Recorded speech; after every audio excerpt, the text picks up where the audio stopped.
कि हमारे सनातन को रत्ती भर भी नुकसान नहीं होना चाहिए, और अगर ऐसा कोई प्रयास करेगा तो हम होने नहीं देंगे। क्या एक भी देवी देवता ऐसा है जिसके हाथ में शस्त्र नहीं है? हमें एक ऐसा कानून बनाना होगा कि जो लव जिहाद करते हैं उन्हें सीधे फांसी पे चढ़ाया जाए।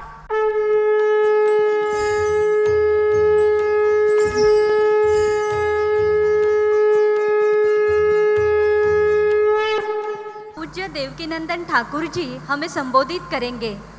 आप सुप्रसिद्ध कथावाचक एवं भागवताचार्य हैं तथा मथुरा के विश्व शांति सेवा चैरिटेबल ट्रस्ट के संस्थापक अध्यक्ष भी है। सनातन मान बिंदुओं की रक्षा हेतु सनातन बोर्ड की स्थापना हो, इसलिए आप कार्यरत हैं। उत्तर प्रदेश सरकार द्वारा आपको यूपी रत्न पुरस्कार से सम्मानित भी किया गया है। मैं आपसे प्रार्थना करती हूँ कि आप सनातन बोर्ड और सनातन राष्ट्र इस विषय में हमारा संबोधन करें। बोलो भारत माता की जय। श्री राम। वंदे महापुरुष दे चरणारविंदम। मंचासीन समस्त संत वृंदों को हम साष्टांग दंडवत करते हैं। सभी को नमन, सभी को प्रणाम करते हैं। छोटे बालक हैं, हमारा अधिकार है। और पूज्य स्वामी जी जिनके संरक्षण में इतना सुंदर भव्य दिव्य आयोजन हुआ, उनको बार बार नमन करते हैं और धन्यवाद करते हैं कि सनातन संस्था ने जो ये दिव्य आयोजन किया है ये अद्भुत है, विलक्षण है, सुंदर है।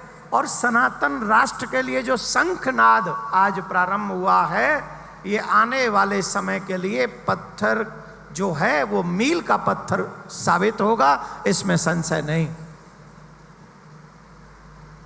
हमें कहा गया कि सनातन बोर्ड विषय आपका है, आप बोलिए। यहां पर सनातन राष्ट्र की बात हो रही है। अनेक विषय हमारे सामने आए। अभी हमने सबने देखा कि वक्फ बोर्ड पे कितना बवाल हुआ, कितना पक्ष कितना विपक्ष हुआ। 200 लोग तो ऐसे थे उसका साथ देने वाले जिन्होंने हिंदू मां का दूध पिया है, जो हिंदू ही कहते अपने आप को, और इसलिए शायद उन्होंने पक्ष लिया होगा उसका, क्योंकि उन्हें कुर्सी चाहिए। उन्हें एमएलए एमपी बनना है या मंत्री बनना है या किसी को प्रधानमंत्री बनना है। देखो, हमारी दुश्मनी किसी से नहीं है। हम तो कह रहे हैं भगवान इस देश में जितने भी नेता हैं, चाहे वो एक दिन के प्रधानमंत्री बने, वो सब बन जाएं। लेकिन सबसे बड़ी बात जो हम चाहते हैं कि हमारे सनातन को रत्ती भर भी नुकसान नहीं होना चाहिए, और अगर ऐसा कोई प्रयास करेगा तो हम होने नहीं देंगे, बिल्कुल भी नहीं होने देंगे। जिन लोगों ने वक्फ बोर्ड बनाया आजादी के बाद, उन्हीं लोगों ने हमारे मंदिर और मंदिर की संपत्ति और मंदिर का धन सरकारों ने अपने अंडर में रख लिया। 1 लाख करोड़ प्लस। कितना? 1,60,000 करोड़ प्लस प्रत्येक साल में ये पैसा आता है मंदिरों में। अरे मोदी जी, एक बार इन मंदिरों को आजाद कर दो। हम आपसे सच्ची सच्ची कहते हैं, जितना पाकिस्तान की लड़ाई में आप लगाना चाहते हो, वो सारा पैसा, उससे भी ज्यादा पैसा मंदिरों में आ जाएगा, मंदिरों से आ जाएगा। आपकी सरकार पे रत्ती भर भी फर्क नहीं पड़ेगा, उसे खर्च नहीं करना पड़ेगा। वैसे तो मोदी जी ने पाकिस्तान को ऐसा मारा है, 1 साल में नहीं, उसे कई साल लगेंगे उभरते हुए। पर अगर देवकीनंदन से पूछो तो कम मारा है,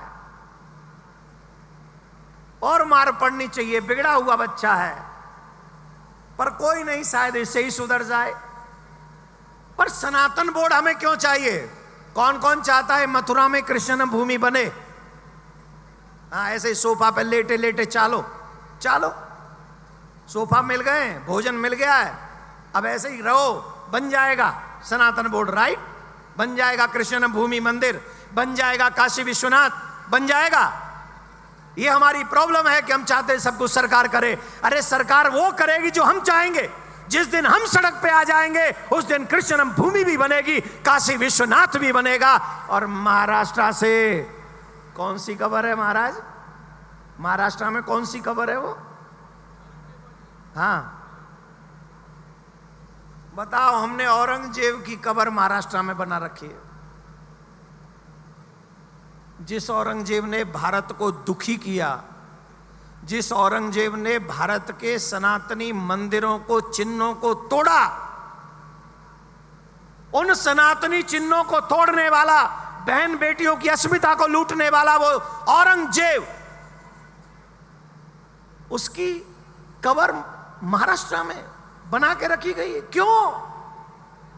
किस लिए? ऐसा कोई साधु नहीं था वो, ऐसा कोई महात्मा नहीं था वो। उसने हमारी सनातनी परंपराओं को मिटाने का कार्य किया। और अपना अपमान करने वाले लोगों से अगर हम बदला ना लें तो हमको समझ लेना चाहिए। हम लोग कहते हैं सनातन धर्म जो है वो शांति प्रिय है, शांति प्रिय है। हेलो माय डियर, हम लोग भगवान श्री कृष्ण को पूजते हैं, हम भगवान श्री राम को पूजते हैं, हम हनुमान जी को पूजते हैं, हम देवी मां को पूजते हैं, हम शंकर भगवान को पूजते हैं। और जितने भी लोग यहां बैठे हैं, ईमानदारी से बता दीजिए, जितने देवी देवताओं का मैंने नाम लिया है, क्या एक भी देवी देवता ऐसा है जिसके हाथ में शस्त्र नहीं है? बताइए। हनुमान जी के हाथ में गदा है, राम जी के हाथ में धनुष है, और भगवान ब्रज में बांसुरी बजाते हैं। लेकिन जब महाभारत करते हैं तो फिर सुदर्शन चक्र चलाते हैं। ये हमारे देवताओं का एक हाथ में शास्त्र है और एक हाथ में शस्त्र है। लेकिन हम लोगों ने क्या सोच रखा है? जो कुछ करेगी सरकार करेगी, फिर हम क्या करेंगे? हम तो खाएंगे पिएंगे ऐश करेंगे, और क्या? यही ना। इससे बात नहीं बनेगी, इससे काम नहीं चलेगा। जैसे अभी बताया गया 5 लाख बेटियां प्रत्येक साल जा रही हैं। अगर आप चाहते हो वो 5 लाख बेटियां बचे, तो इसके लिए हमें एक ऐसा कानून बनाना होगा कि जो लव जिहाद करते हैं उन्हें सीधे फांसी पे चढ़ाया जाए, सीधे फांसी पे। एक बेटी का अपमान जानते हो क्या है? एक देवी का अपमान किया था रावण ने। रहा न कोई कुल रोव निहारा, उसके कुल में कोई रोने वाला नहीं बचा। एक स्त्री का अपमान किया था दुर्योधन ने, दुशासन ने। अकेले 100 पुत्र थे धृतराष्ट्र के, 100 के 100 मर गए। पितामह भीष्म जैसे इच्छा मृत्यु प्रदान प्राप्त व्यक्तित्व को भी अपना शरीर छोड़ना पड़ा। और यहां हमारी 5 लाख बेटियां हर साल जा रही हैं, और हम लोग अभी भी खाने कमाने में लगे हुए हैं, ये सोचकर कि शायद सरकार ही कुछ करेगी। अरे साहब, सरकार जब करेगी करेगी, पहले हम ये कह ले कि मेरे घर की, मेरे सनातन की बेटियों पर जिसकी उंगली उठेगी, जिसकी आंख उठेगी, उसकी आंख उसकी जगह पे नहीं रहेगी, उसकी उंगली उसके हाथ में नहीं रहेगी। जिस दिन सनातनी ऐसा प्रण कर लेंगे, हम विश्वास से कहते हैं विधर्मी रण छोड़ के भाग जाएंगे और इस कार्य से बचेंगे, वो फिर ये कार्य नहीं करेंगे। अब मैं बताता हूं, सनातन बोर्ड बनेगा तो क्या होगा। सनातन बोर्ड बना, संत महात्माओं के संरक्षण में बना। 1,60,000 करोड़ प्लस अगर हमारे सनातन बोर्ड में पैसा होगा, हम क्या नहीं कर सकते उससे। आजादी के बाद हमारे बच्चों को हमारी संस्कृति नहीं पढ़ाई गई, और संस्कृति नहीं पढ़ाई गई, उसका दुष्परिणाम क्या है जानते हो? उसका दुष्परिणाम है शादी के बाद भी अपने घर में बॉयफ्रेंड को बुलाना और गर्लफ्रेंड को बुलाना। ये उसका साइड इफेक्ट है। आज पत्नी अपने पति को ड्राम में बंद करके जला दे रही है, मार दे रही है। पति अपनी पत्नी को जला दे रहा है। बाप को, बूढ़े माँ बाप को बच्चे छोड़ दे रहे हैं। आज कजन बहन भी अपने भाइयों के हाथों सुरक्षित नहीं है। ये गंदगी ये समाज बर्दाश्त करेगा? ये सत्ता पे बैठे हुए लोग बर्दाश्त करेंगे? कोर्ट में बैठे हुए लोग बर्दाश्त करेंगे? ये साधु समाज बर्दाश्त करेगा? और अगर ये हो रहा है तो इसे बदलेगा कौन? ये किसकी जिम्मेदारी है? सनातन बोर्ड ये जिम्मेदारी उठाने को तैयार है। जब सनातन बोर्ड में यह धन होगा तो सनातन बोर्ड विद्यालय चलाएगा, जिसमें गीता भी पढ़ाई जाएगी, जिसमें रामायण भी पढ़ाई जाएगी, जिसमें कंप्यूटर भी पढ़ाया जाएगा, जिसमें साइंस भी पढ़ाया जाएगा। इतना ही नहीं, एक हाथ में शस्त्र होगा, दूसरे हाथ में शास्त्र होगा। और जैसा दृश्य हमने इसके शुभारंभ में देखा, ये गुरुकुल में पढ़ने वाले प्रत्येक बच्चे की शक्ति और सामर्थ्य होगी। हमारा समाज कायर नहीं था, हम कायर नहीं थे। हमें कायर बनाने का षड्यंत्र किया गया और हम उस षड्यंत्र के शिकार हो गए। हमारे यहां तो लक्ष्मीबाई होती थी, रील के लिए नाचने वालियां नहीं।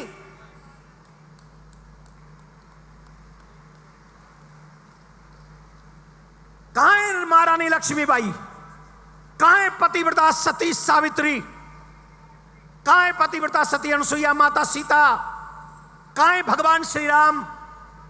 कहां है गुरु वशिष्ठ, जो राम जैसे अवतारी को भी अपना शिष्य बनाकर शिक्षा देते थे? और किसी स्वार्थ के कारण उन्होंने राजमहल में जाना स्वीकार नहीं किया। राम को पढ़ने आना है तो यहां पढ़ो हमारे साथ। यह गुरुकुलम परंपरा जीवित होगी तो हमारे बच्चे भी राम बन सकेंगे, सीता बन सकेंगे, महारानी लक्ष्मीबाई बन सकेंगी, जिससे हमारे बच्चों, ये मैकाले की पढ़ाई पढ़ा रहे हैं। और आजकल स्कूलों में क्या करवाया जाता है? एक्टिविटी के नाम पे छैया छैया, चूड़ियां खनक गई रातों में, दिन में हाथ टूट गए थे क्या? हम जानना चाहते हैं। इसके लिए हम अपने बच्चियों को भेज रहे हैं क्या पढ़ने, नाचने के लिए? नहीं। हे सनातनियों, सारे काम सरकार और कोर्ट नहीं करेंगे। अगर आपको आने वाली पीढ़ी बचानी है तो ईमानदारी से मेहनत करो, ईमानदारी से प्रयास करो कि हम मंदिर भी बनाएंगे, कृष्ण भूमि का, काशी विश्वनाथ का भी मंदिर बनाएंगे और सनातन बोर्ड बनवाएंगे सरकार से और कहेंगे सरकार सनातन बोर्ड बनाइए, हम आपको अच्छे गुरुकुलम देंगे, हम आपको अच्छी गौशाला देंगे, हम आपको अच्छे हॉस्पिटल्स देंगे और हम उन लोगों को भी रोक लेंगे जो धन के अभाव में अपना धर्म परिवर्तन करते हैं। उन्हें भी सहायता देकर हम अपने उन बच्चों को, अपने लोगों को अपने गले लगाएंगे, गरीब बहन बेटियों का विवाह करेंगे। अगर सनातन बोर्ड होगा तो हम ये सब काम कर सकेंगे। अब ईमानदारी से अपने दिल पे हाथ रख के जवाब दो, जब वक्फ बोर्ड इस देश में है, अभी भी सनातन बोर्ड होना चाहिए कि नहीं? जवाब दीजिए, सनातन बोर्ड चाहिए कि नहीं? कौन कौन चाहता है सनातन बोर्ड बनना चाहिए? कौन कौन चाहता है मथुरा में जन्मभूमि का मंदिर बनना चाहिए?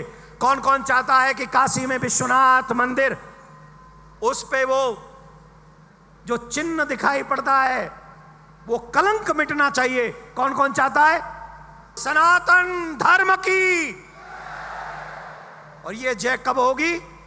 जब आपके हाथ में, एक हाथ में माला और दूसरे हाथ में, ये देखो वो बैठा है बाबा, त्रिशूल लेके बैठा है, अच्छे अच्छे को तीनों सूलों से ठीक कर देगा।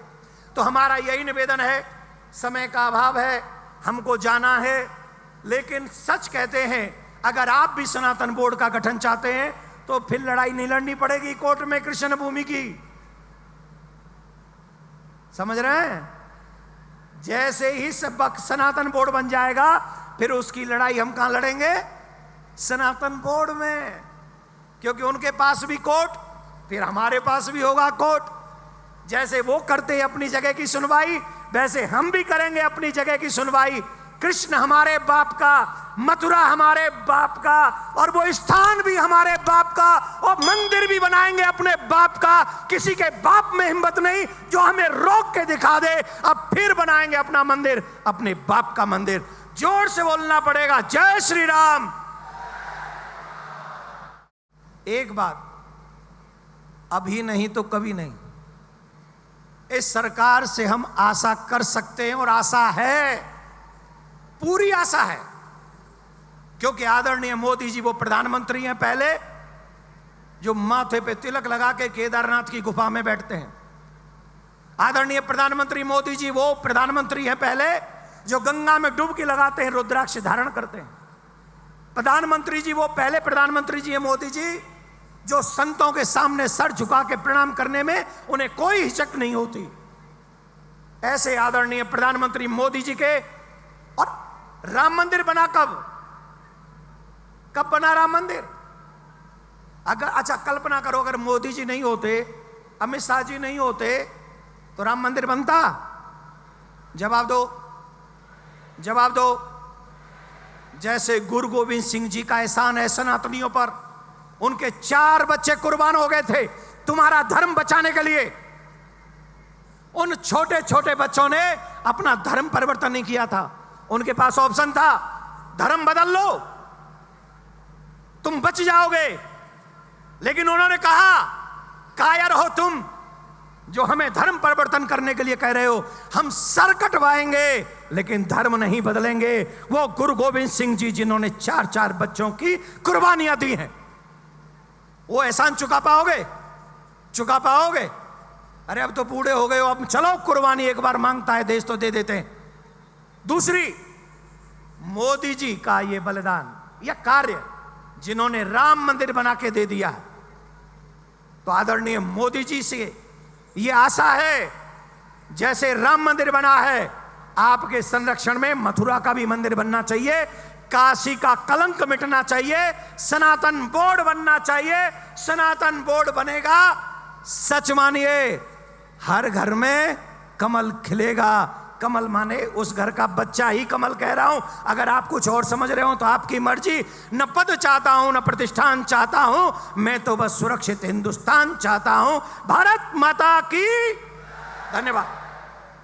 जयतु जयतु हिंदू राष्ट्रम, जयतु जयतु हिंदू राष्ट्रम।